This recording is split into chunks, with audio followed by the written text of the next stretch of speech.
Ya,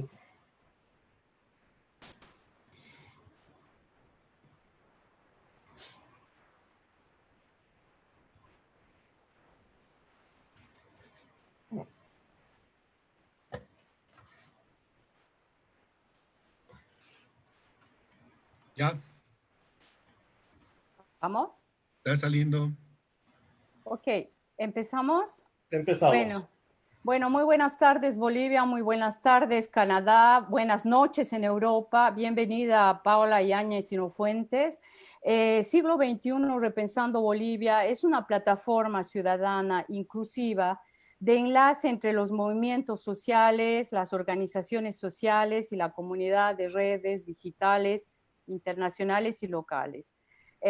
Siglo XXI, perdón, Repensando Bolivia, se posiciona y tiene como objetivos la defensa de la constitución política del Estado plurinacional de Bolivia, la recuperación de la democracia, el Estado de Derecho y la instauración de un gobierno representativo de lo nacional popular expresado por lo originario, indígena, campesino, las comunidades interculturales y afrobolivianas. Siglo XXI, Repensando Bolivia, también defiende y se posiciona en defensa de las elecciones libres, pacíficas, transparentes y del voto expresado por la voluntad popular, defensa de los derechos humanos, la lucha contra el racismo y todo tipo de discriminación, lucha contra el patriarcado y sus diversas expresiones, lucha contra la corrupción, defensa de los derechos de la madre tierra, defensa de los recursos naturales y las empresas estratégicas del Estado, generar también, suscita y genera, siglo XXI Repensando Bolivia, espacios de información y de intercambio de ideas sobre los objetivos planteados anteriormente y otros que son propios de las luchas nacionales e internacionales de los oprimidos y explotados del mundo. Buenas noches, Paula. Bienvenida a esta plataforma. Quiero hacer, antes de que empecemos esta discusión, esta charla, quiero hacer una breve presentación de quién es Paula.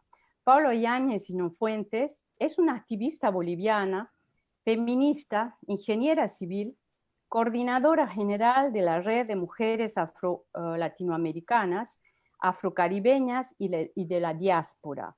Es también directora del Centro Afroboliviano para el Desarrollo Integral y Comunitario CADIC. Tiene un posgrado en Mecanismos de Defensa de Derechos de Mujeres Indígenas y Afrodescendientes. Es ex integrante del Grupo Asesor de Sociedad Civil de la ONU, Mujeres para América Latina y el Caribe, y fue facilitadora y es facilitadora en temas de género, identidad, discriminación racial, derechos de las mujeres, derechos de las poblaciones afrodescendientes y pueblos indígenas. Paula Yáñez participó también en la Constituyente en 2006. Y esta noche vamos a discutir y vamos a hablar y reflexionar sobre diversidad cultural en el proceso de cambio. Paula, bienvenida. Buenas noches. Buenas noches, Roxana. Gracias por el espacio para conversar sobre esta tan importante en el país, la diversidad cultural. Empezaré preguntándote, ¿por qué es tan importante la diversidad cultural en Bolivia? Yo creo de verdad que la diversidad cultural es importante en todo el planeta, ¿no? En todo el mundo, porque nos permite reconocernos y ver y entender que no hay una humanidad universal, que el sujeto universal, como está concebido como un hombre blanco, no es un sujeto que represente a todos. Entonces, en realidad somos diversos, somos plurales y por eso es importante la diversidad cultural. Y mucho más en un país como este, como es Bolivia, con una gran diversidad cultural, más del 60, aunque en el último censo de población y vivienda la gente se haya identificado en menor medida que en el censo del 2001, lo cierto es que más del 60% de la población boliviana pertenece a algún pueblo indígena, originario o afroboliviano, ¿no? Entonces, hablar de diversidad cultural en el contexto boliviano es hablar de esa mayoría de la población boliviana. Ahora en este contexto actual de ruptura institucional en Bolivia, ¿por qué es importante esta diversidad, Paula? Ah, Creo que el mundo está viviendo un momento de efervescencia del racismo, ¿no? Entonces sí que se está sintiendo en todas las latitudes del mundo y Bolivia no está ajeno a este proceso de efervescencia.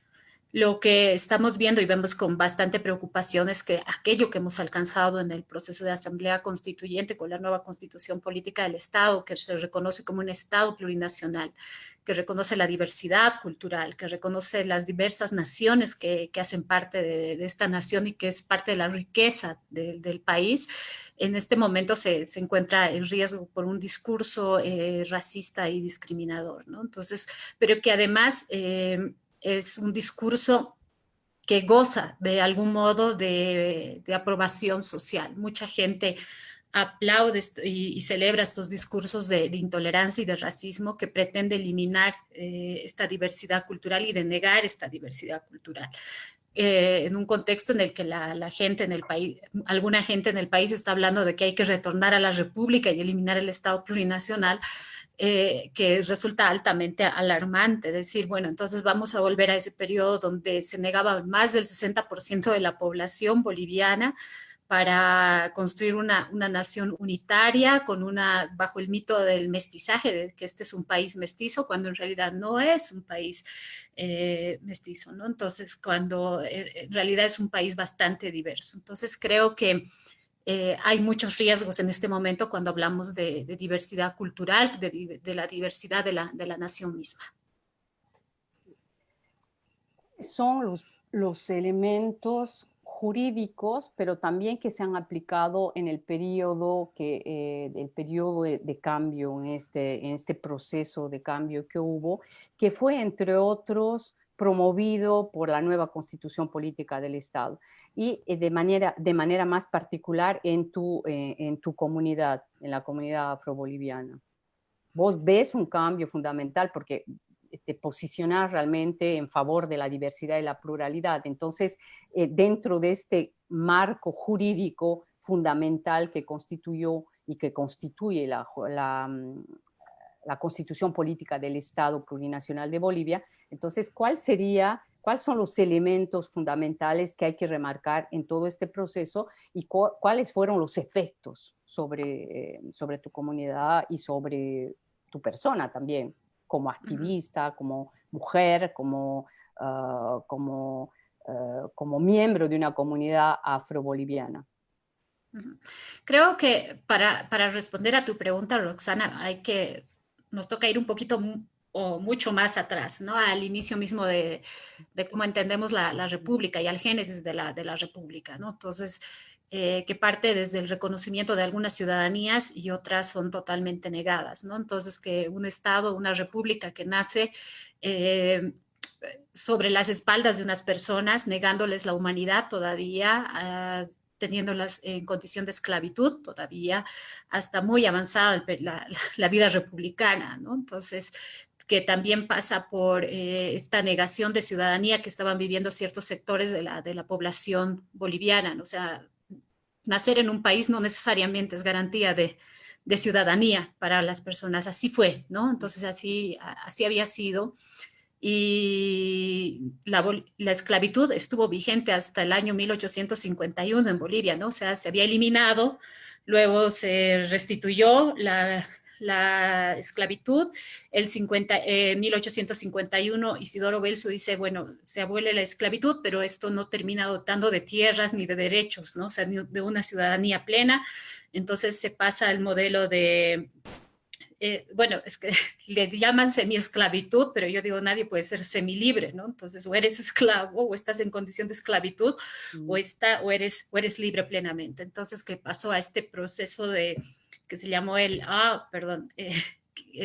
las casas de hacienda, donde se trabajaba 4 días para el patrón y 3 días para uno mismo, pero sin derechos sobre la tierra. Entonces, esto se mantiene hasta la reforma agraria del 53, que declara que la tierra es de quien la trabajan y pasan a ser ya no existen indios y negros, dice, ¿no? Entonces ahora todos pasan a ser campesinos. Esta no es una cosa casual, ¿no? Entonces lo que hacen a partir de este momento es como empezar a uniformalizar la sociedad boliviana bajo la lógica del mestizaje y en una realidad campo-ciudad, ¿no? Urbes y rural. Y esto también nos lleva a una negación de la diversidad del país. Entonces, porque solo había gente en las urbes y en el área rural y no había más en el país. Entonces, ya de hecho, los libros de historia nos habían borrado a los afrobolivianos, a los afrodescendientes, porque en general cuando se habla de los afrodescendientes se dice trabajaban en las minas de Potosí y desaparecimos hasta los textos de 1953 cuando precisamente la reforma agraria, pasaron de ser negros a campesinos, ¿no? Entonces, y esto implícito en el discurso político pasa a estar en el imaginario de la población boliviana, entonces que va negando una presencia que estaba en el país. Entonces, y el movimiento cultural, la primera organización afroboliviana, surge a partir de este cuestionamiento a la negación de la presencia negra en el país en los años 80, ¿no? Ya veremos si en la cúspide del diálogo del multiculturalismo surge en ese momento, ¿no? Pero entonces empieza el movimiento como un movimiento que va reivindicando culturalmente su presencia en el Estado boliviano, ¿no? Entonces, de decir el caporal, pues no es música afroboliviana, sino la saya es esto y esta es nuestra identidad. Nosotros somos los dueños de la saya. Entonces, denunciar también las expresiones implícitas en el folclore boliviano que son racistas, ¿no? Por ejemplo, el tundiki, ¿no? Que carga elementos, tiene una fuerte carga racista. Entonces va surgiendo así el movimiento, sin embargo, empieza a haber de parte de la sociedad boliviana un reconocimiento a los afrobolivianos en el deporte, en la música, pero no como un sujeto de derechos. Y eso no se va a dar hasta más adelante. Entonces ya también el movimiento se va pensando y va nutriendo su agenda en torno a precisamente reivindicarse como un sujeto social y un sujeto político también, y un sujeto que es acreedor de derechos y que debe de gozar de una ciudadanía plena, y esa ciudadanía plena pasaba por el reconocimiento de su presencia en el Estado boliviano. Es así que ya en la coyuntura boliviana, ya a principios de los 2000, se venía hablando ya de asamblea constituyente y nosotros ya veníamos hablando de que queríamos el reconocimiento de parte del Estado, que nos sentíamos como ese hijo de que tenía el Estado sin reconocer, o sea, ¿no? Sé que es mi hijo, está ahí, pero no lo reconozco. Entonces, todo nos lleva al proceso de asamblea constituyente, y ha sido un proceso fundamental para nosotros. Yo creo, si bien en la región han habido varios procesos de asamblea constituyente en los últimos años, la característica del proceso en Bolivia es que fue altamente participativo. Ha permitido que la población participe y se reúna con los constituyentes y plantee a partir de sus propuestas y de sus necesidades propias lo que venían exigiendo. Entonces, en ese contexto, los afrobolivianos y las afrobolivianas nos presentamos en la Asamblea Constituyente y tuvimos una incidencia bastante fuerte para lograr el reconocimiento constitucional, quedando finalmente en 4 artículos de la Constitución. Y fue un proceso en el que también dimos cuenta de que si bien estábamos en el país y ya se reconocía la saya y ya se reconocía a algunos deportistas afrobolivianos y algunas cosas muy ligadas a lo cultural, la gente en el país, incluso los asambleístas, conocían muy poco sobre nuestra historia y cómo es que habíamos llegado a este continente y a esta nación, ¿no? Entonces, y por qué era importante el reconocimiento constitucional para nosotros. Entonces, y para nosotros el reconocimiento constitucional pasaba por el reconocimiento de una ciudadanía plena, que vimos finalmente recogida en la Constitución aprobada en el 2009, que menciona a los afrobolivianos en 4 artículos de la Constitución, otorgando varios derechos. El artículo 32, por ejemplo, la Constitución Política del Estado, que menciona que nosotros gozamos de todos los derechos reconocidos en la Constitución para los pueblos indígenas, que son bastantes, por ciento. Entonces, Esto nos permite a nosotros, a partir de ese momento, gozar de una ciudadanía plena, pero además de un reconocimiento total, que además el Estado plurinacional implica eso, ¿no? El reconocimiento de toda su diversidad. Y es precisamente en esas elecciones del 2009 que tenemos por primera vez un diputado afro-boliviano, por primera vez una persona afro-boliviana en la Asamblea Legislativa, y eso también constituye un hito para nosotros. Entonces, y estar dentro de la Constitución Política del Estado a nosotros y nosotras nos ha permitido incidir en el Estado para garantizar otros derechos, ¿no? Otros derechos, avanzar en educación, avanzar en términos de diversidad cultural, sí, pero reconocimiento, cómo vamos salvaguardando, cómo vamos protegiendo al pueblo afroboliviano, qué medidas tomar en su desarrollo. Vos hablabas que el cuadro, el marco constitucional ha tenido una gran importancia. En sus definiciones, en los 4 artículos que vos mencionabas. Yo quería preguntarte también, ustedes han participado muy activamente también en la ley contra la ley contra el racismo y todo tipo de discriminación. Pero también quisiera que nos compartas acá la reflexión, aparte de ese reconocimiento jurídico, ¿cómo se ha traducido en la vida concreta de las comunidades afrobolivianas este reconocimiento jurídico y el impacto de la ley contra el racismo y todo tipo de discriminación? Una de las cosas que nosotros veníamos pidiendo también en el periodo previo a la Asamblea Constituyente era una ley que penalice la discriminación. Porque hay formas que todavía existen de racismo en el país y que todavía las vivimos, pero las vivimos en menor medida de como las vivíamos, ¿qué te digo?, hace 20 años atrás. Por ejemplo, salir a la calle y que la gente se pellizque y diga suerte negrito, ¿no? Entonces, o ese tipo de expresiones que había ido, que se daban con mucha fuerza. Entonces la gente decía, la gente afroboliviana decía, hay que tener una ley que penalice la discriminación.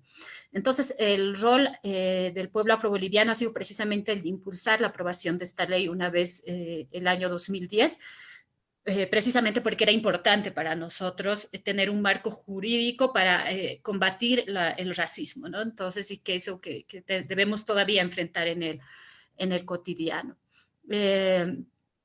La Constitución había abierto esa posibilidad también, ¿no? Al hablar de que todos los bolivianos en el artículo 14 todas las personas somos bolivianas y que no debe haber discriminación. Entonces se había dado este techo institucional para reconocer la población afro en el país y los derechos. Creo que eso ha sido muy, muy importante para nosotros. Se traduce entonces por un reconocimiento jurídico donde las instancias jurídicas o institucionales podrían recibir quejas o hacer procesos si hay discriminación.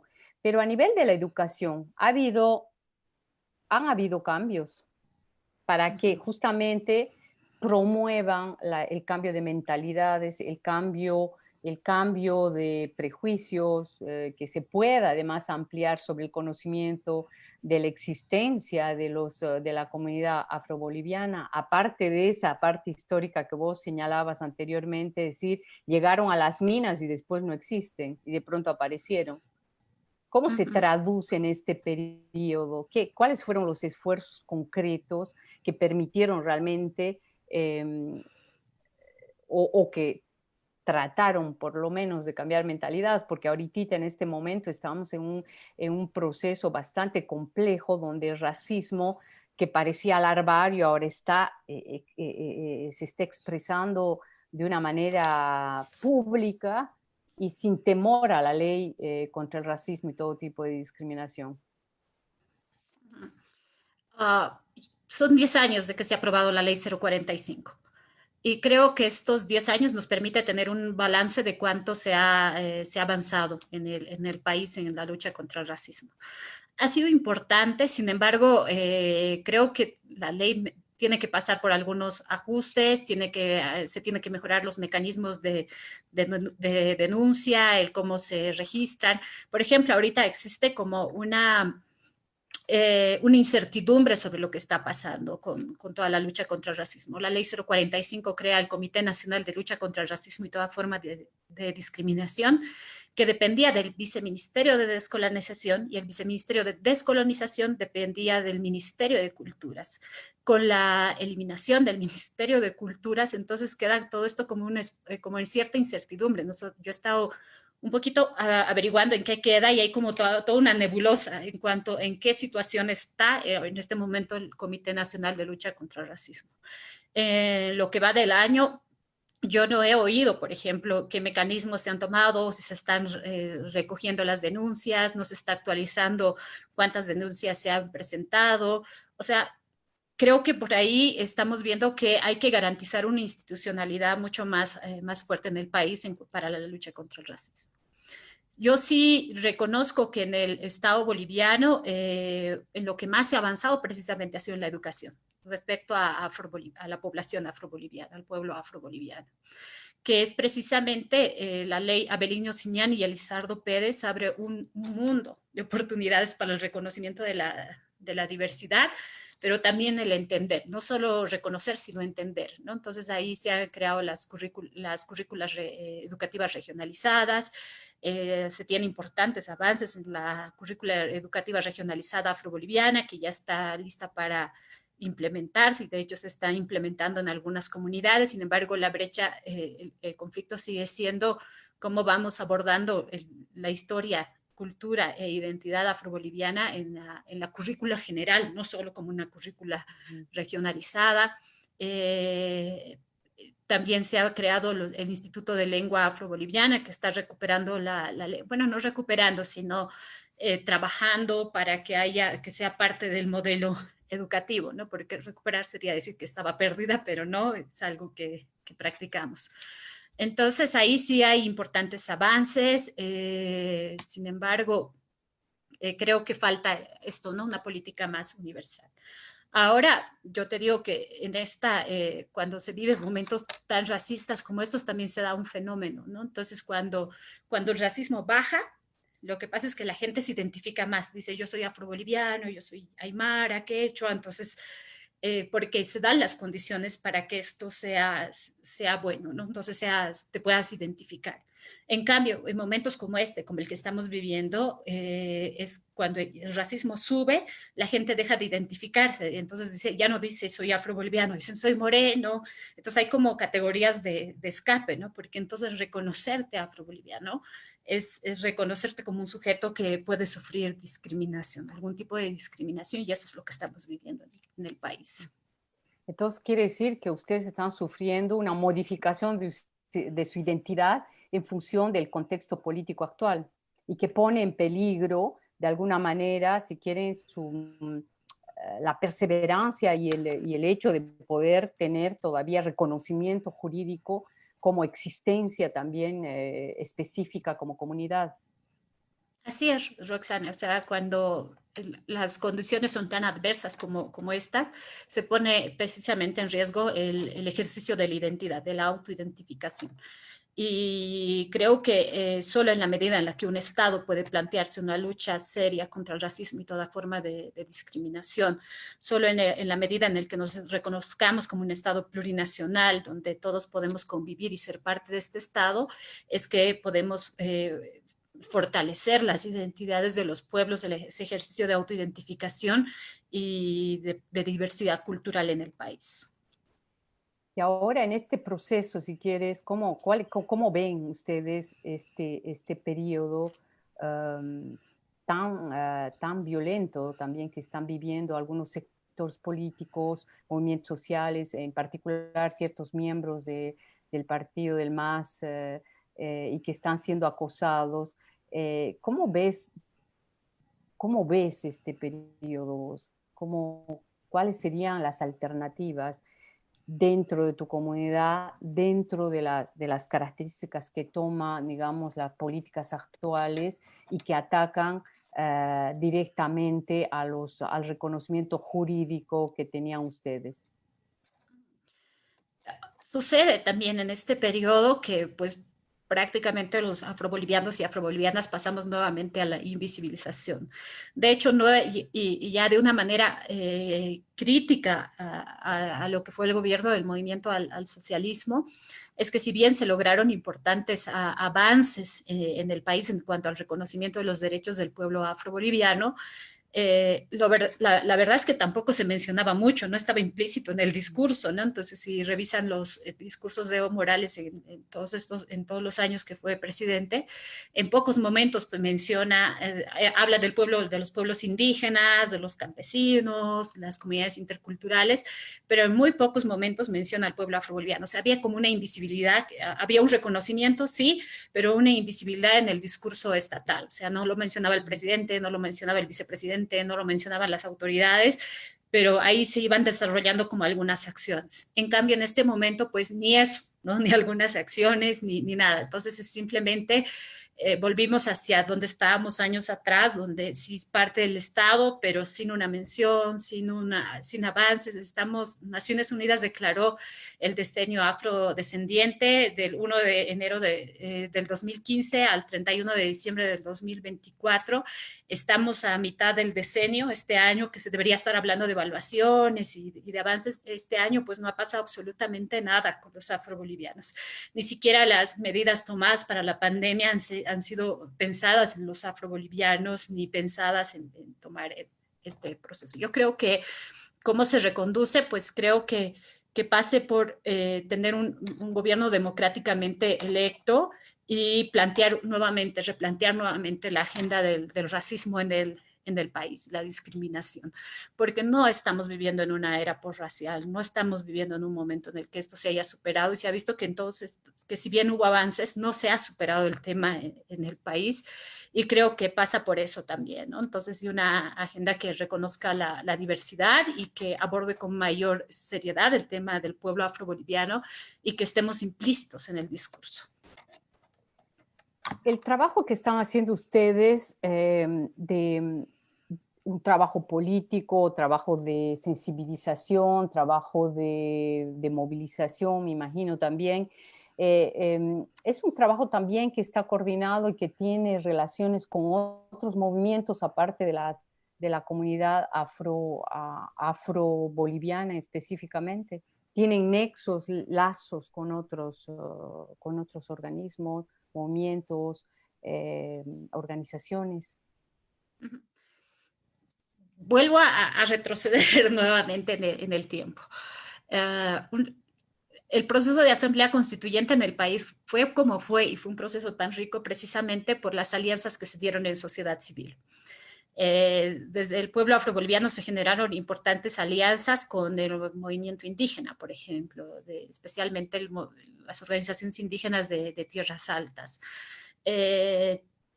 También las organizaciones indígenas de tierras bajas acompañando las reivindicaciones del pueblo afroboliviano.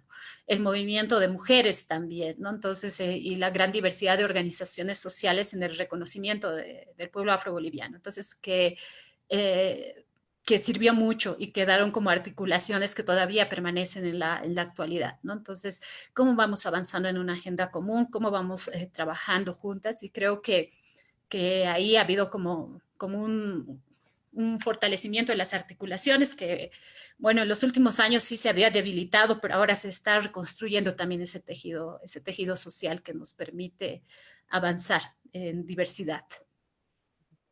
Vos como mujer y perteneciente a una minoría visible en Bolivia, ¿cómo vives este periodo coyuntural actualmente? Wow, es complicado, ¿no? Es difícil hablar de este momento, ¿no? O sea, como te decía, como afroboliviana veo que no estamos, ¿no? Entonces, que no somos parte.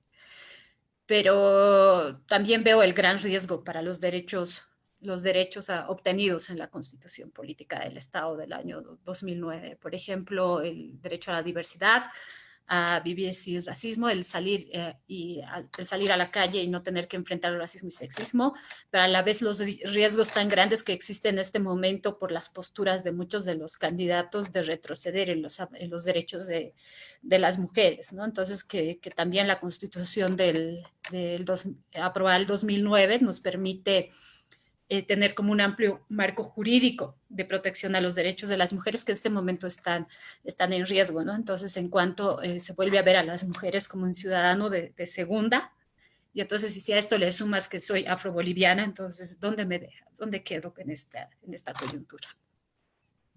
Es una situación bastante compleja, bastante violenta también, porque ha habido una ruptura de ciertas reglas y un cierto modus vivendi que existía, que permitía el reconocimiento y la integración social, ¿no? Del conjunto de los bolivianos.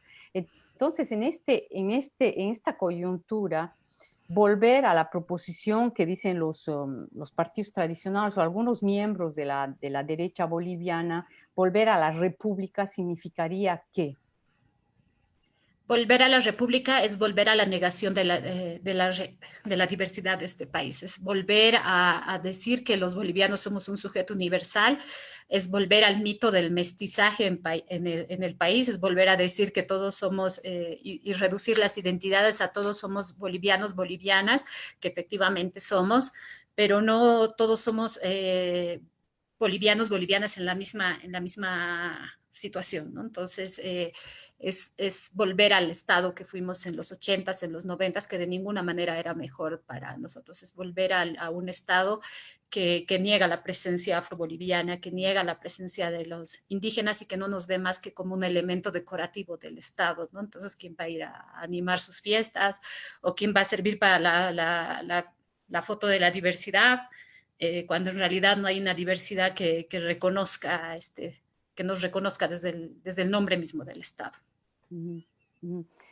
¿Y cómo se vive este periodo de esa manera, ¿no? En este periodo político tan violento, tan estresante que debe ser para ciertos grupos en Bolivia, en particular para las minorías? Entonces, ¿cómo se vive, por un lado, la violencia, pero por otro lado, cómo explicas que de pronto emerja tanta violencia, un volumen de tanta violencia donde no se acepta al otro, donde se trata de golpear o aniquilar al otro toda diferencia?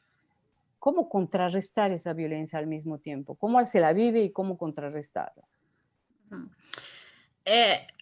Es un contexto muy particular, ¿no? En la región y en el país, ¿no? Entonces es un contexto en el que estamos retrocediendo impresionantemente. En todos hay una efervescencia del racismo que está implícita en el discurso de autoridades del Estado, o sea, no solo de la población, ¿no? Es un periodo de alta intolerancia, de discriminación, de negación de la diversidad. Capaz no puedo decir que lo he vivido así, pero sí me recuerda a los testimonios que escucho de mucha gente que vivió y era adulta ya en el periodo de los 80s y 90s, entonces yo siento que es un contexto muy parecido a aquel de ese momento. Entonces, creo también que una de las cosas que a mí me resulta muy llamativas es que estos discursos de odio y de intolerancia racistas pasan a ser muy políticamente correctos en este momento, ¿no? Entonces pasa a ser como discursos que gozan de legitimidad social, porque la sociedad está legitimando estos discursos de odio, de discriminación. Yo creo que en el caso de Bolivia nos toca repensar sobre lo andado y reconducir la lucha contra el racismo y toda forma de discriminación y también el reconocimiento de la diversidad cultural. En esta visión tan negativa que parece socializarse de manera o generalizarse, esta bronca al otro, la discriminación al otro, golpear al otro, insultarlo. ¿Vos crees que en este proceso los medios de comunicación han tenido un rol particular en la transmisión, en la difusión de una mirada negativa tanto de los afrobolivianos como de los hermanos y hermanas indígenas campesinos originarios? Los medios de comunicación en este periodo se han prestado a validar el discurso gubernamental, ¿no? A validar el discurso de algunas personas, a reforzar los imaginarios racistas, ¿no? Entonces, ¿qué eso en este momento estamos teniendo, ¿no? Entonces, yo no soy de la ciudad de La Paz, pero cuando yo llegué a vivir a La Paz muy joven, recuerdo que cuando hablabas del alto, se hablaba de un otro salvaje, ¿no? Entonces, de un otro sin capacidad de abstracción, que estaba ligada, cuando tú hablabas del alto se decía, ¿no? Una persona que no tenía la capacidad de pensar, una persona maleducada, una persona sucia, entonces había todo un imaginario, entonces, pero que además se dividía simplemente por la ceja de montaña, ¿no? Entonces, la ceja de montaña para abajo es La Paz, entonces sinónimo de civilización, de más educado, de más limpio, y la ceja de montaña hacia la planicie, o sea, todo era incivilización, entonces había como este imaginario cuando yo había llegado a vivir a la ciudad de La Paz, y que permaneció por mucho tiempo, ¿no? Entonces, y yo creo que los sucesos del 2003 empezó a dar como el pie para repensar esta relación entre la paz y el alto y empezar a reconocer al sujeto del alto como una persona de derechos, como un sujeto, como una persona, ¿no? Entonces, y ya en el proceso también posterior al 2003, ahí hubo como muchos avances, entonces parecía que habíamos superado no totalmente, pero de algún modo estos imaginarios, pero ya a través de los sucesos de noviembre, otra vez se instala esta idea que parecía que había quedado en el pasado, ¿no? Entonces, de que otra vez el alteño como una persona salvaje, que es capaz de volar una planta de gas, o sea, todos estos imaginarios de una persona sin capacidad de abstracción, sin capacidad de razonar, como un ser salvaje que además ha sido reforzado a través de los medios de comunicación, este imaginario, cuando en realidad y la gente en realidad sin capacidad de cuestionar si este discurso que venía y estaba siendo transmitido a través de los medios de comunicación era real, si esto realmente había sucedido. Entonces, también me hace notar que si bien había una ley contra el racismo, que si bien hay todo un marco jurídico, en realidad poco habíamos avanzado como sociedad en este cambio de imaginarios. No hubo una transformación cultural realmente en la sociedad, no hubo un trabajo en la sociedad para transformar estos imaginarios y fue muy fácil, por ende, volver a instalar ese imaginario que estaba ahí, o sea, es que no se había ido nunca, ¿no? Entonces había estado todavía presente en el discurso nacional. Entonces, ¿quieres decir que es un retorno a una reminiscencia que no se ha trabajado por la implementación de políticas sociales que hubieran permitido de alguna manera, hubieran permitido la promoción de nuevos valores o nuevas inclusiones o nuevas maneras de pensar? ¿Es una falla en las instituciones?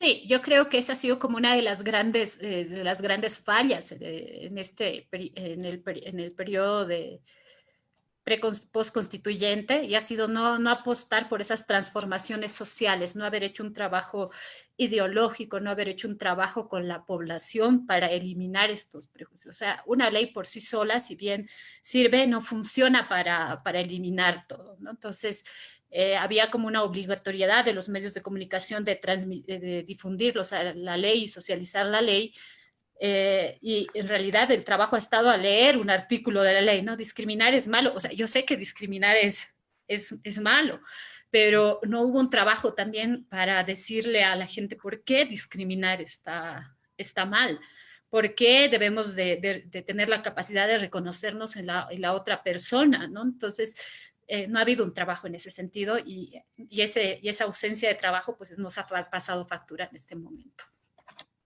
¿Cómo volver? ¿Cómo hacer para restituir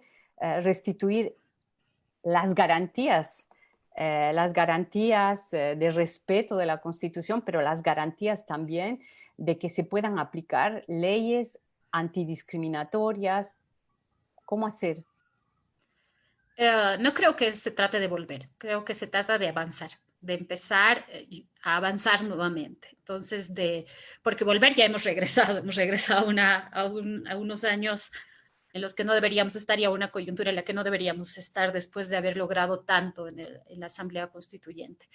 Estamos en un periodo en el que nos toca avanzar, repensar la lucha contra el racismo, cuál es la mejor forma de avanzar y otra vez de mirarnos, de volver a mirarnos en el país y reconocernos en el otro más allá del lugar donde vive, de su origen étnico-racial. Entonces creo que hay que hacer un trabajo mucho más político, social e ideológico en el país. Entonces, los próximos pasos que ustedes van a dar, ¿cuáles son en función de esta coyuntura? Pues bueno, pasa por, no sé si puedo hablar yo por el pueblo afroboliviano, creo que no, o sea, pero yo creo que pasa un poco por unas elecciones, por el replanteamiento de la lucha contra el racismo, por recuperar la institucionalidad, que si bien era una institucionalidad débil, la verdad es que el Comité Nacional de Lucha contra el Racismo y toda forma de discriminación era una institucionalidad débil, pero había institucionalidad. Entonces creo que pasa por recuperar la institucionalidad, fortalecerla y repensar la lucha contra el racismo y toda forma de discriminación. Avanzar en el reconocimiento de los derechos de las poblaciones va a ser fundamental. Vamos a abrir el micrófono para los otros compañeros, si quieren. Si vos quieres acotar algún otro elemento de la cuestión de la diversidad y el racismo que hemos desplegado acá, esta reflexión que estás haciendo, pero me gustaría tal vez que pudieras volver un poco a tu experiencia antes de abrir el micrófono realmente, que volvieras a tu experiencia de trabajo con la constituyente. Que has tenido la suerte, creo yo, de poder participar en la constituyente y poder vivir el proceso de construcción el proceso de cambio que se ha llamado, y también este periodo de retorno a las ideas antiguas de la República y a los comportamientos de intolerancia en Bolivia. Entonces, ¿cómo puedes hacer el nexo entre esos tres periodos, si quieres? Yo recuerdo, bueno, en realidad me quedan muchos amigos del periodo de Asamblea Constituyente porque había hubo tanta participación de sociedad civil, habían espacios específicamente para jóvenes también, para incidir en la constitución política del Estado durante el periodo 2006-2009, que fueron realmente importantes. Cuando hablamos con los amigos de ese periodo, decimos, bueno, mira, qué afortunados somos porque hemos vivido uno de los procesos históricos más importantes del país, porque nos ha tocado ver esa transición entre el viejo Estado al nuevo Estado, y ahora nos ha tocado también volver a vivir esta transición del nuevo Estado a este momento de derechización del país, ¿no? Entonces habíamos vivido todos estos periodos. Yo tengo sobrinos jovencitos y cuando yo les digo que hace 15 años atrás, donde se lucen ahora los cartelitos de todos somos iguales ante la ley, hace 15 años atrás había unos cartelitos que decían nos ahorramos el derecho de admisión y que había lugares donde la gente no podía ingresar, ¿no? Entonces, y que no estaba permitido para algunas poblaciones ingresar a ciertos lugares, ¿no? Entonces, por ejemplo, cafés utilizando polleras o ciertos... había como una limitante que era legal, estaba permitido. Entonces, y eso también es volver al viejo estado, es volver a tener ciudadanías que no van a gozar, que van a encontrar límites en su vida cotidiana, hasta dónde puedes llegar. Entonces, si pasamos a un estado en el que no te dejen ingresar a un lugar es considerado discriminación. Y ahora estamos viviendo un periodo en el que la gente cree que habría que ponerle otra vez nomás límites a las cosas, ¿no? Entonces, y yo creo que eso, socialmente, hay como algo en la población, ¿no? Hay algo ahora en este momento, mucha gente, en la cabeza de mucha gente que cree que debemos volver a lo que éramos antes y que eso era mejor, cuando en realidad no era mejor. no para todos. Hay autores que han trabajado ahora, hace poquito un intelectual cochabambino que me olvidé el nombre, pero que trabaja y hace una crítica de la ideología de las clases medias, en las cuales estas clases medias, esta ideología de la clase media que se mira hacia sí misma como siendo una gente de bien, ¿no? Y que debería ser el actual gobierno y los gobiernos futuros, gobiernos de bien, ¿no? De la gente que representa el bien. Y que las otras gentes son las gentes de mal. En esos estarían toda la diversidad, la pluralidad boliviana. Entonces, en este contexto tan polarizado, ¿cómo hacemos para crear espacios un poco más razonables, espacios en los cuales nos permitan no solamente reivindicar esos derechos que están perdiendo muchos compañeros, compañeras, comunidades, la diversidad, pero también al mismo tiempo poder crear esos espacios? ¿Cómo poder establecer ese tipo? Yo sé que es una pregunta un poco utópica, pero nos permite un poco reflexionar sobre cuáles son los próximos pasos a dar, cómo vamos a hacer para poder revertir este proceso. Te mentiría si te digo que tengo la respuesta, más bien tengo más preguntas que respuestas, ¿no? Pasa para mí por cómo reconstruimos el tejido social en Bolivia, cómo vamos abordando el tema de la clase y la raza en el país, cómo pensamos en un estado a futuro donde todos nos sintamos parte de este estado, cómo vamos avanzando en el reconocimiento de la humanidad de las personas y de todas las personas que habitamos en este territorio. Entonces yo tengo de verdad más preguntas que respuestas por sí solas. Pero vos estás muy inserta en esa coyuntura, entonces esas preguntas deben ser muy angustiantes si no tienes ciertas hipótesis que sirvan de respuesta. Ajá, bueno, sí, es angustiante, pero bueno, igual y voy vislumbrando algunas cosas que no se podían ver, que te digo, hace unos meses atrás, donde parecía que no había posibilidad de diálogo entre la población boliviana, porque la gente estaba como muy cerrada en sus posiciones. Yo creo que incluso a este momento en el que hemos llegado y la forma en la que hemos vivido la pandemia del COVID y las medidas de confinamiento, y todo lo que ha venido sucediendo en estos meses ha hecho que mucha gente empiece otra vez a abrir, ¿no?, mentes y pensar que hay necesidad de repensar que tal vez el lugar al que hemos llegado no es lo mejor en este momento, ¿no? Entonces, sí, y de que definitivamente el país hay que repensar al país, reconducir al país. Bueno, compañeros, abran los micrófonos si ustedes quieren intervenir. Estamos acá. Adelante, Sí, Alejandro. sí, muchas gracias a Paola Yáñez por estar con Siglo XXI, Repensando Bolivia. En su presentación, usted ha repetido que el mestizaje es un mito. ¿Podría explicarnos a qué se refiere con esto de que es un mito? ¿Se refiere a un mestizaje cultural, a un mestizaje biológico? ¿Y cómo llamar a a los bolivianos que vienen de más de una, de varias fuentes culturales? Cuando digo que en Bolivia se ha dado el mito del mestizaje, es pues un mito que igual permea en todas las sociedades latinoamericanas. El hecho de creer que la identidad nacional habla de un solo sujeto, ¿no? Entonces, de diverso, de un solo sujeto, de un solo tipo de sujeto. Cuando tú dices el boliviano y la boliviana, entonces el mito del mestizaje parte de decir, es que todos somos una mezcla de todo, pero a la vez somos una nación, o sea, la idea de identidad-nación, ¿no? Entonces, por encima de todo.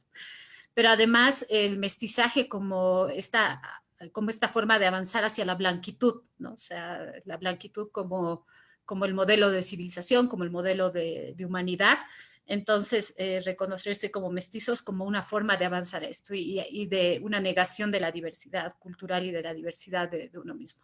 Esto mismo de ir negando que tengo diversas identidades en mí mismo, ¿no? O en mí misma, que tengo un poco de aymara, de quechua, de, no sé, guaraní, pero también o sea, toda esta diversidad, todo eso se ha uniformalizado bajo la idea del mestizaje, que no es más que una aspiración a la blanquitud en el país, en la sociedad latinoamericana. Y creo que por ahí se ha ido construyendo la identidad nacional también, ¿no? O sea, bajo este mito de que todos somos iguales y todos somos mestizos, mestizas en el país.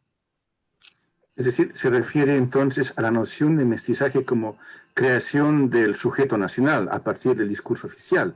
Pero me refiero, pero dando la vuelta a la tortilla, ¿qué hace una persona, por ejemplo? ¿Cómo se define una persona entonces que tiene bisabuelos aymaras, pero también tiene bisabuelos de otras partes de Europa? Entonces, el lenguaje mismo que usamos, el lugar que ocupamos en la sociedad, ¿cómo definirse entonces? ¿Es que uno es indígena? ¿Qué es uno?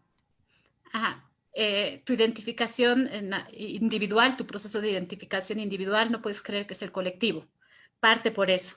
Y el problema en Bolivia es que se ha creído que ese proceso de identificación personal, ese proceso de identidad personal, constituye el colectivo nacional. Está bien si una persona se identifica como mestiza, precisamente reconociendo toda su raíz, pero creer que eso hace un ser colectivo es un error. Ahí es el conflicto. Entiendo. ¿Qué relación tiene el mundo, o sea, el imaginario afro-boliviano con la hoja de coca? Porque esto digo porque, como sabemos, históricamente las comunidades afro-bolivianas se instalan en la región de Yungas y actualmente hay un conflicto entre la población, entre los productores de coca de Yungas con los productores de coca de Chapare. ¿Cómo se relaciona el afroboliviano con la hoja de coca y a qué papel está obligado, en qué situación se encuentra en este conflicto? Uh-huh. Primero decir que el conflicto no es un conflicto reciente, sino es un conflicto histórico y tiene que ver precisamente con la producción de la coca. No olvidemos que el Estado reconoce que siempre se ha reconocido a los yungas como la zona tradicional de producción de la hoja de coca, y tuvieron las haciendas esclavistas que eran haciendas cocaleras, y y los afrobolivianos estamos ligados a la producción de la coca. Y lo que también ha habido en el país ha sido esto, ¿no? Entonces, constantemente ver al Chapare como una zona no tradicional, y esto es un conflicto histórico en cuanto a la producción de la coca, ¿no? Entonces, se habían dado pasos también con la Constitución, igual en el periodo de la Asamblea Constituyente, donde ambos sectores cocaleros habían dejado un poco de lado sus diferencias y avanzaron hacia una misma cosa. En cambio, después ya la ley de la coca vino a resultar bastante conflictivo y volvió a surgir el conflicto con mayor fuerza. Pues los afrobolivianos situados en los yungas, en la zona tradicional, muchos de ellos productores de la hoja de coca, pues reivindican sus derechos a partir de eso, y también reivindican la producción de la hoja de coca como no cocaína, ¿no? Entonces, que la coca no es necesariamente cocaína. Sí, pero volviendo justamente, son siglos de coexistencia entre comunidades afrobolivianas y comunidades indígenas, aymaras y quechuas.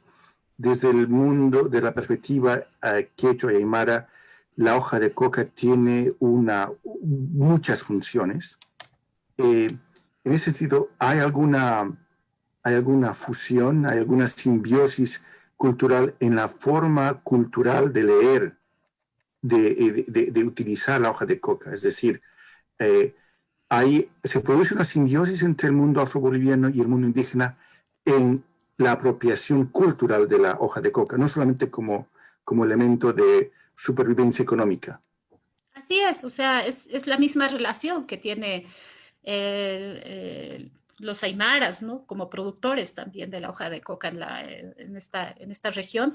Es la misma relación, es el entender a la coca no como algo que simplemente comercializo y me genera ganancias o que algo que produzco para comercializar, sino es esta relación histórica también con la coca, ¿no? O sea, que está en el trabajo, que está en como verla como una planta medicinal, como algo que acompaña en lo cotidiano, como algo que ha acompañado también históricamente el trabajo de los afrobolivianos en las haciendas esclavistas. Se calcula que en Bolivia hay aproximadamente 35.000 personas afrobolivianas y hay una persona, Julio Pinedo, que es es considerado el rey de la negritud boliviana. ¿Cómo el Estado reconoce, o hay un cierto grado de reconocimiento oficial, cómo conciliar o cómo entender, por un lado, esta noción monárquica es una representación folclórica que hace el Estado mismo de las formas organizativas de la comunidad afroboliviana, y cómo conciliar eso con la cuestión del funcionamiento democrático de las comunidades? Uh-huh. El rey Julio Pinedo es una figura más emblemática para nosotros y que es muy importante. Él es una persona que se le consulta, pero no tiene, o sea, no, si bien se le llama rey, no tiene esta figura de decir esto se hace o no se hace, ¿no? Entonces, no, sino que es más una figura representativa y de reforzamiento de nuestra identidad, porque Julio Pinedo es nieto de Bonifacio Pinedo, a quien en la hacienda esclavista de Mururata otras personas esclavizadas reconocieron como un príncipe africano, ¿no? Entonces, y toda la historia de él viene de ahí. Sin embargo, Julio Pinedo en la comunidad, en el cotidiano, en Mururata, es una persona que hace el mismo trabajo de campo que todos, tiene que luchar igual por su supervivencia, tiene que trabajar, o sea, es una persona como todas las otras personas, sino que es una figura emblemática y representativa para nosotros y que nos sirve para reforzar nuestra identidad y nuestro origen. Yo quería acotar, hacerte una preguntita más, no sé si es posible. Alejandro, hace un momentito te hablaba sobre el mestizaje, ¿no? Ese mestizaje como siendo la representación legitimada, digamos, del sujeto político, del sujeto social en Bolivia, que no ha permitido la diversidad, ¿no? O que ha limado la diversidad.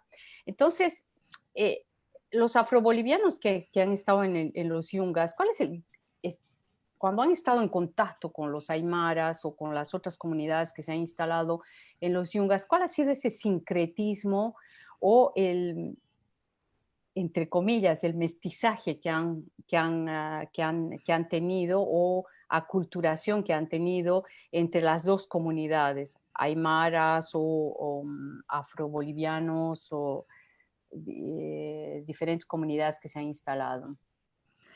Hay un sincretismo cultural, ¿no? Entonces, por ejemplo, las mujeres afrobolivianas utilizan la pollera, las trenzas y elementos aymaras, las abarcas, o sea, hay elementos que están ligados al mundo aymara. Sin embargo, también hay gente que habla aymara, pero también hay comunidades donde la gente indígena habla como afrobolivianos, utiliza las formas de hablar, o sea, hay como todo un sincretismo cultural dentro del territorio de los yungas y que varía también en el ejercicio de identificación, o sea, a veces tendemos a uniformalizar, así como tenemos esta idea del boliviano mestizo que uniformaliza toda la diversidad.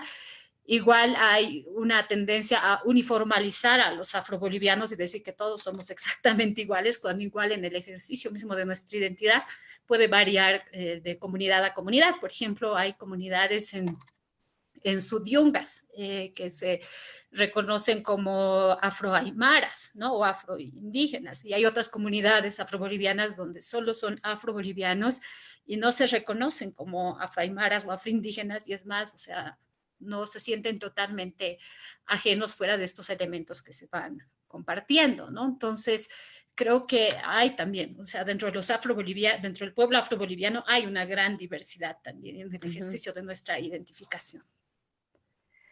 Es muy importante comprender esas explicaciones porque la verdad es que hay muchísimo de la historia y de la memoria histórica en Bolivia que nos permitía realmente situar situar las comunidades afrobolivianas, pero situar estas comunidades como entes y como comunidades vivientes y dinámicas también, ¿no? En las que hay relaciones sociales que reivindican, que se han integrado también a organizaciones sindicales que participan de la vida social y política boliviana, y se las ha visto siempre como vos decías, ¿no? Yo me acuerdo cuando era chica, vos decías algo que me ha tocado mucho, me hizo recordar cuando era chica, cuando veíamos un afroboliviano, decían, nos pellizcaban, decían, para mí la suerte, ¿no? Y que forman parte de esas expresiones, esas mini agresiones, ¿no? Las microagresiones racistas, esas reminiscencias racistas, pero que uno no las ve como racistas porque no hemos tenido, digamos, la historia no nos ha permitido reflexionar en conjunto y construirnos en conjunto con la diversidad. Sí, e incluso creo en este momento cuando hablamos mucho del proceso, de la primera etapa del movimiento afroboliviano, se habla también daría cuenta en realidad de una relación ambigua entre el afroboliviano y la sociedad boliviana, ¿no? Entonces, sí, la sociedad boliviana, entendiendo a la sociedad boliviana como la sociedad de la ciudad, ¿no? Entonces, y no con el resto, otra vez esta mirada, ¿no? De quién es el boliviano, ¿no? En realidad.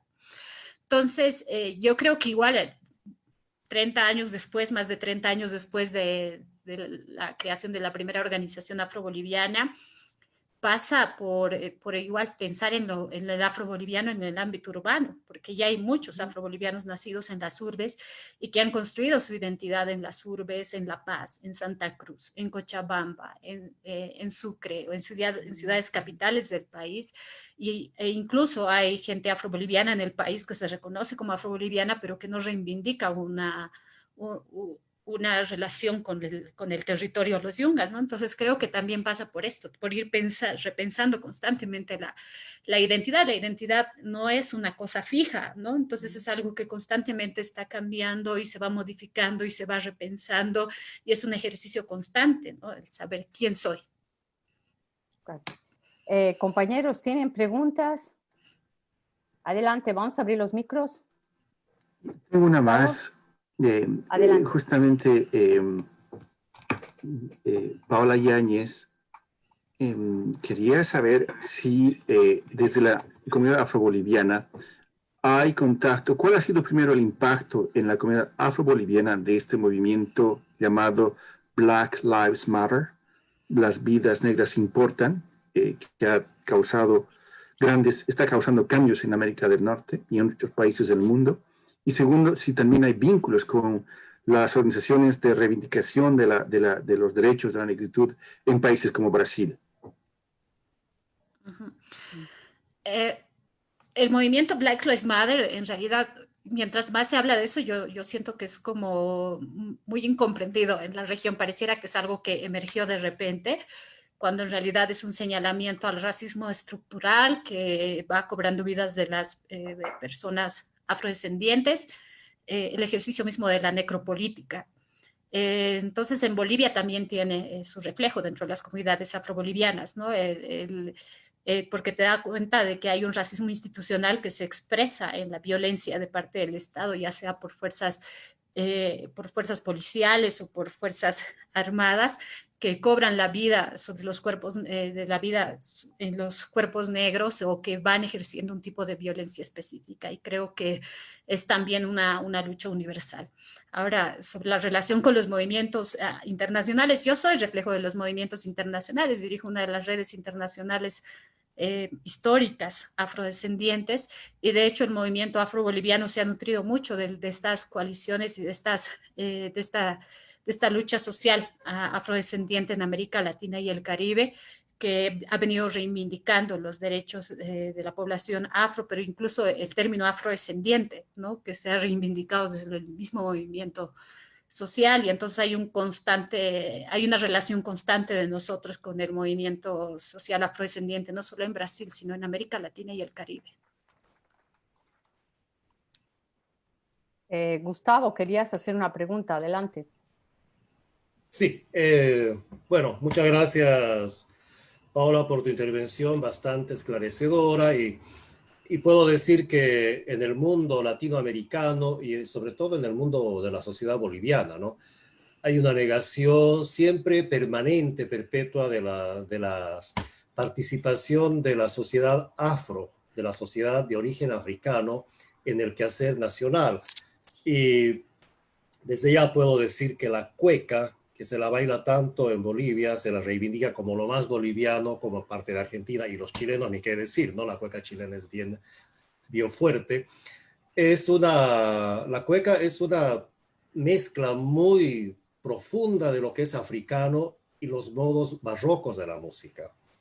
La cueca en sí tiene una estructura africana muy fuerte, y ese es el gran legado que tenemos en los países americanos, ¿no? Desde el norte hasta el sur, de la presencia del África en toda la construcción de la cultura continental, si se puede llamar de alguna manera, pero además en lo local también, ¿no?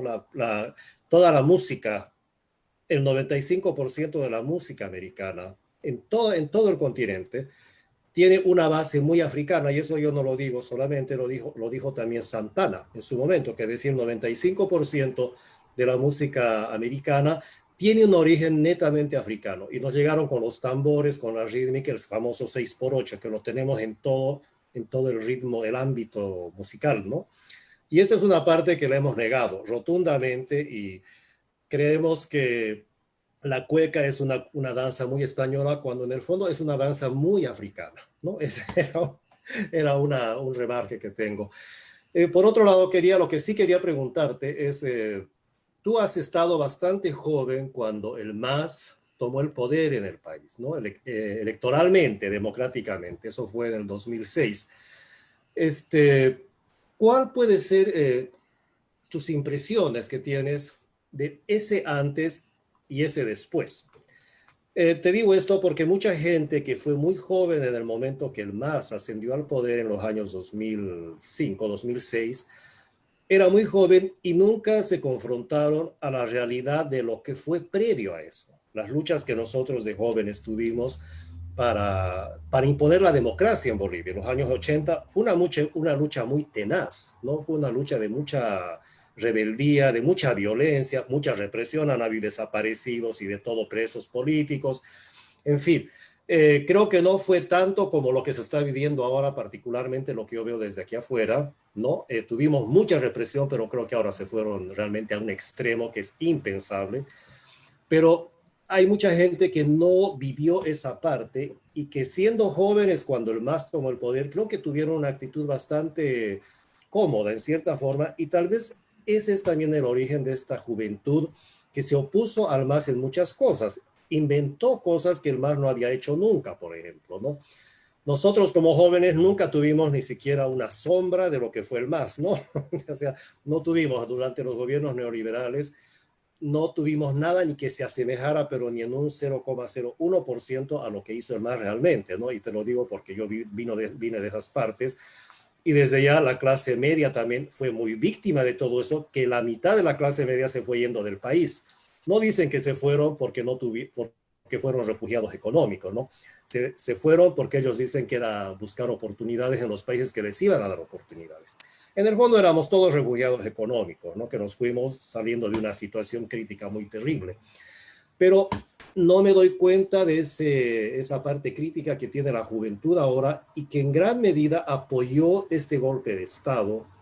No sé cuál es la posición de esa juventud ahora, de haber subido a esta gente que han entrado pero con ganas de hacer barbaridades y de robar todo lo que pueden, que lo hemos visto nosotros ya de nuestra juventud. Pero ¿cuál ha sido esa diferencia en lo que fue antes y lo que es ahora, ¿no? O sea, lo que fue el proceso de cambio realmente. ¿Qué podrías decir tú al respecto, el antes y el después? Uh-huh.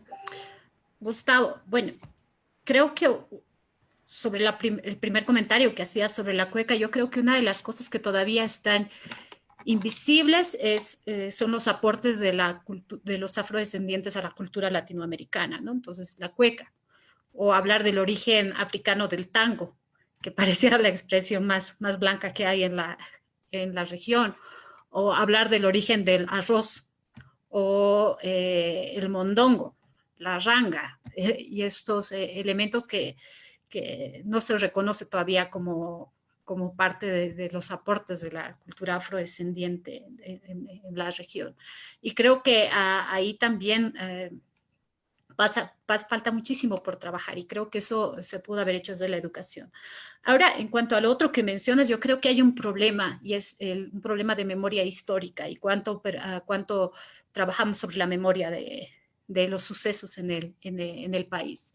Yo he crecido sabiendo que hubo dictaduras en el país. Yo nací cuando ya se había recuperado la democracia, en teoría se había recuperado la democracia en el país en los 80s, después de eso, ¿no?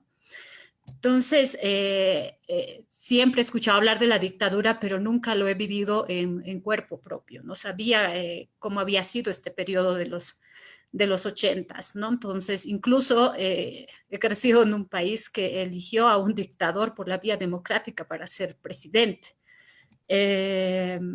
Y yo creo que una de las cosas que nunca se hizo en el país ha sido precisamente mantener la memoria histórica de lo que fue el periodo de las dictaduras hasta los 80s, ¿no? Entonces, y dejar, por ejemplo, a organizaciones como a SOFAM, de familiares de desaparecidos o víctimas de la democracia, como estos desaparecidos y demás, como un problema solo de ellos o como una desaparición solo de ellos, y de sus familiares que no tenían ningún reflejo en la sociedad boliviana. No tuvimos, por ejemplo, como las abuelas de la Plaza de Mayo, ¿no? Buscando a sus nietas. O sea, no hubo nada en el país que mantenga la memoria del periodo de la dictadura. Yo siento que lo mismo pasó con lo que fue antes del gobierno de Evo Morales, que si bien había un discurso antes en la vida republicana, o sea, en todos estos años no se hizo, entonces había como un discurso así que venía desde el gobierno, pero no hubo nada que mantenga la memoria de lo que había sido ese periodo previo al 2005-2006. Entonces, y si tú no mantienes la memoria de un país, entonces se pierde, ¿no? Entonces, si luego la gente empieza a creer que esos discursos que aparecen por ahí son reales, ¿no? Entonces, o que estábamos viviendo en dictadura en esos años, que sí, o sea, sería un error no negar que había características y algunas acciones en el gobierno del movimiento al socialismo que tenían características autoritarias, sí, pero no vamos a decir que eso era dictadura. Entonces, y como no hay una memoria constante de la dictadura en el país, como no hay una memoria de lo que fue el país antes del 2005, donde todo estaba privatizado, donde había una cantidad impresionante de niños trabajando en las calles, o sea, con esos índices de pobreza, como no hay una memoria de ese país, entonces la gente realmente cree que lo que está viendo en los medios es real. Cuando yo hablo con la gente, piensa que lo que está ahí y lo que se ha dicho durante estos meses y en realidad estos últimos años es real. Entonces, y la gente se compra el discurso. Y nada, solo decir eso, que es importante recuperar la memoria histórica y mantenerla viva, mantener viva la memoria. No sé si tienen otras preguntas, compañeros, adelante. ¿No? Una última pregunta que le hacemos a todos los compañeros y compañeras que nos dan el placer de discutir con ellos, a los cuales hemos invitado a esta plataforma, es ¿qué piensas de este cerco mediático que estamos viviendo? En los cuales hay una coordinación de los medios oficiales y privados, donde la diversidad de la información no existe y donde hay un sesgo, en favor del gobierno actual. ¿Qué piensas de este cerco mediático y cómo podríamos eventualmente coadyuvar, salir de esta cuestión? Efectivamente hay un cerco mediático que no permite ver toda la amplitud de lo que está sucediendo en el país. identifico que se puede utilizar las plataformas digitales como esta u otros espacios para ir rompiendo el cerco mediático, utilizar los medios no tan famosos como las grandes cadenas televisivas, pero para ir instalando temas y irlos abordando. Creo que en realidad el reto está en utilizar las otras herramientas de comunicación de las que disponemos ahora para ir rompiendo el cerco mediático, para amplificar las voces de la gente en el pueblo. Paula Yáñez, Sinofuentes, muchísimas gracias. Realmente fue muy, muy interesante, pero además puntualizó y nos permitió también volver y poder edificar también una memoria que no la teníamos, que la hemos leído muy poco, pero que también por curiosidad hemos logrado entender, pero que no ha sido enseñado al conjunto de la sociedad boliviana, ¿no? La realidad de los afrobolivianos, de los afrodescendientes. Y muchísimas gracias. Gracias por compartir con nosotros y gracias también por promover repensar Bolivia también en función de las identidades, de la diversidad, de la plurinacionalidad y de lucha contra el racismo también. Muchísimas gracias, Paula. Muchísimas gracias, Roxana, y a todos ustedes por la invitación y el espacio para conversar. Compañeros, adelante si quieren decir alguna palabra a Paola. Muchas gracias, sobre todo muchas gracias, ¿no? Por haber participado, por haber dispuesto de tu horario para estar con nosotros. Y nuestra función y nuestra misión es desplegar lo más que podemos nuestras posibilidades como plataforma para poder llegar a los rincones más lejanos del país, porque sabemos que el cerco mediático ahorita que se está ejerciendo sobre el país es tremendo, nunca antes visto, ¿no?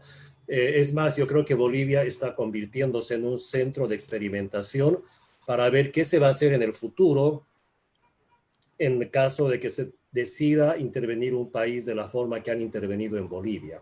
Y es muy dramático lo que se está jugando ahorita en Bolivia en las elecciones, porque no es un problema local, yo creo que va a ser un problema más regional en el tiempo, ¿no? Muchas gracias, Paula, por tu participación. Muchísimas gracias, Paula. Gracias. Gracias, adiós. Chao. Gracias, hasta luego. Gracias a todos.